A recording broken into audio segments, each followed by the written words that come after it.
অন্তর্বর্তীকালীন সরকারকে উদ্দেশ্য করে বিএনপি চেয়ারপারসনের উপদেষ্টা আব্দুস সালাম বলেছেন, প্রধান উপদেষ্টা ডক্টর ইউনূসের মামলা প্রত্যাহার হলে তারেক রহমানের বিরুদ্ধে থাকা সকল মামলা প্রত্যাহার কেন হবে না। তিনি হাসিনা সরকার আমলে তারেক রহমান সহ সকল বিএনপি নেতাকর্মীদের বিরুদ্ধে দায়ের করা মামলা প্রত্যাহারের দাবি জানান। মঙ্গলবার বিকেলে রাজশাহী নগরীর রানীবাজার মোড়ে বিপ্লব ও সংহতি দিবস উপলক্ষে মহানগর ও জেলা বিএনপির আয়োজিত সমাবেশে প্রধান অতিথির বক্তব্যে তিনি এসব কথা বলেন। আব্দুস সালাম আরও বলেন, রাষ্ট্রের সংস্কার করতে চাইলে আগে উপদেষ্টা পরিষদ সংস্কার করতে হবে।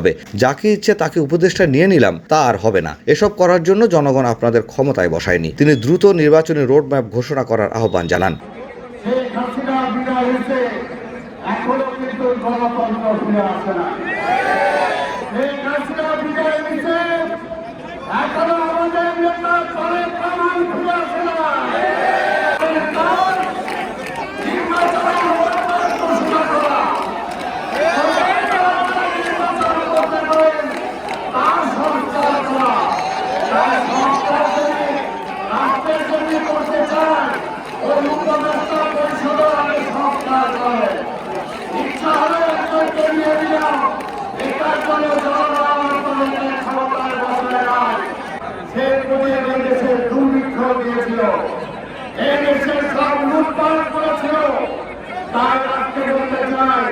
আপনার সবাই চান ভালো কথা, কিন্তু সেই সময়ে চালের দাম সমান, ডালের দাম সমান, তেলের দাম সমান, বিদ্যুতের দাম সমান, পানির দাম সমান, এবং জনগণের উপর অবৈধ ট্যাক্স যেগুলো বসানো হয়েছিল এই ট্যাক্স সমান।